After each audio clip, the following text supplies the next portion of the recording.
এই নামটা নিয়ে কিন্তু মানুষের মনে অনেক বিতর্ক রয়েছে। কেউ বা বলে এটি মাছ, আবার কেউ বা বলে এটি জলের পোকা। তা মাছ হোক আর জলের পোকাই হোক, তাতে আমার কিছু আসে যায় না। আমি তো এটা খেতে ভীষণই ভালোবাসি। আপনারা কি কেউ জানেন এটি মাছ না জলের পোকা? জানলে প্লিজ একটু কমেন্ট করে জানাবেন। আপাতত আমি একে চিংড়ি মাছ বলেই সম্বোধন করছি। এই চিংড়ি মাছ কিন্তু যে কোনো তরকারিতে যদি দু একটা পড়ে যায় না, তার কিন্তু টেস্ট অন্যরকমই হয়ে যায়। বাঙালি বলুন আর যাই বলুন, সবার ঘরে ঘরেই কিন্তু এই মাছটি রান্নার প্রচলন রয়েছে। এখন আমি রান্না করব এই মাছটিকে সর্ষে দিয়ে, কিন্তু সর্ষেটা আমি কোনো বাটার ঝামেলা ছাড়াই করব। এই যে দেখতে পাচ্ছেন আমার হাতে সানরাইসের গুঁড়ো যে সর্ষের ডাস্টটা রয়েছে, এটা দিয়েই রান্না করব। যারা জানেন না এটা কি করে ব্যবহার করতে হয়, তাহলে প্লিজ আমার ভিডিওটা একটু দেখুন, তাহলেই বুঝতে পারবেন এটা কি করে ব্যবহার করতে হয়। আমি খুব কম সময়ে এখন রান্না করব পেঁয়াজ দিয়ে, সর্ষে দিয়ে এই চিংড়ির ঝাল। তাই আমি এখানে দুটো বড় সাইজের পেঁয়াজ কুটিয়ে নিয়েছি, আর কুচিয়ে নিয়েছি একটা বড় সাইজের টমেটো, আর বেশ খানিকটা কাঁচা লঙ্কা চিড়ে নিয়েছি, কারণ কাঁচা লঙ্কা ঝাল আমার খুবই ভালো লাগে। আর এখন যেই আমি চিংড়ি মাছটা রান্না করব, এটা কিন্তু আমি কাঁচা চিংড়ি রান্না করব, কারণ কাঁচা চিংড়ি স্মেল খুবই ভালো লাগে। আর এই যে সর্ষের গুঁড়োটা দেখছেন, এটা আমি অনলাইনে দিয়ে দেব, আপনারা প্লিজ একটু পারচেস করে নেবেন। তো যাই হোক, এখানে তেলটা গরম হয়ে গেছে, আর আমি এর মধ্যে একটু যে কুচনো পেঁয়াজগুলো ছিল সেটাও দিয়ে দিলাম। এই পেঁয়াজটা আমি অনেকটাই লাল করে ভাজবো। যতক্ষণে এই পেঁয়াজটা ভাজা হচ্ছে ততক্ষণ চলুন আমি এই সর্ষেটার ব্যবস্থা করে নিই, মানে এই সর্ষের গুঁড়োটার একটা পেস্ট বানিয়ে নিই। প্রথমেই আমি একটা বাটির মধ্যে এই সর্ষের ডাস্টটাকে ঢেলে নিলাম। দেখতেই পাচ্ছেন পুরো সর্ষেটার গুঁড়ো রয়েছে। এখন এই সর্ষের গুঁড়োর মধ্যে আমি অল্প একটু নুন দিয়ে দেব। আমরা যখন গোটা সর্ষে বাটি তখনও কিন্তু তার মধ্যে একটু নুন আর হলুদ দিয়ে বাটি, কারণ না হলে সর্ষে নাকি তেতো হয়ে যায়। তাই আমি এখানে একটুখানি নুন আর হলুদ আর ঝালের জন্য বেশ একটু লঙ্কার গুঁড়ো দিয়ে দিলাম।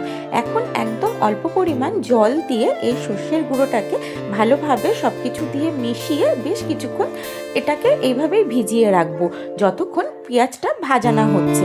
তাহলে চলুন দেখি ওইদিকে পেঁয়াজটার কি অবস্থা। এই যে দেখুন অনেকটাই লাল হয়ে এসছে। এখন ঠিক এই মুহূর্তে আমি যে টমেটোটাকে কেটে রেখেছিলাম, সেই টমেটোটাও পেঁয়াজের মধ্যে দিয়ে দেব। এবার এটাতে একটু গ্যাসের আঁচটাকে হাই করে বেশ কিছুক্ষণ টমেটো আর পেঁয়াজটা দিয়ে তেলের মধ্যে নাড়াচাড়া করব। এতে কি হবে, পেঁয়াজটা আর টমেটোটা পুরোটা গলে গিয়ে একটা গ্রেভি মতন হবে। দেখতে পাচ্ছেন আপনারা কিরকম হয়েছে। ঠিক এই স্টেজেই আমি এই যে চিংড়ি মাছগুলো ছিল সেগুলো কাঁচা অবস্থায় দিয়ে দিলাম।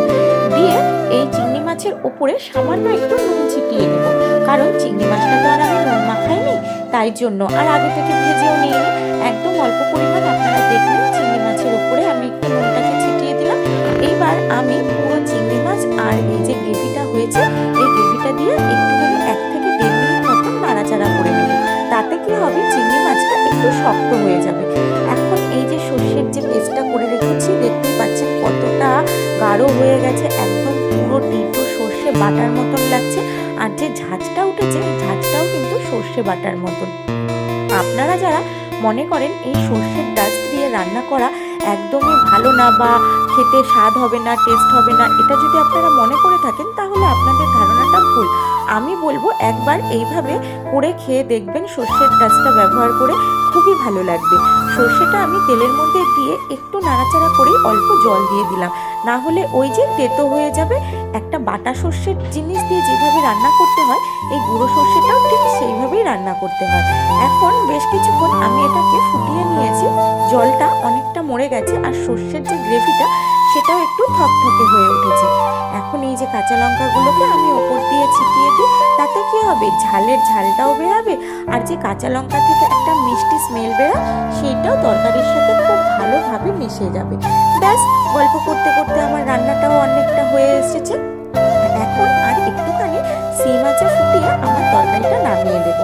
অনেকটা হয়ে এসেছে, মানে প্রায় কমপ্লিটই। আমার এই রান্নাটা ভালো লাগলে প্লিজ একটা লাইক করে দেবেন, আর পারলে শেয়ারও।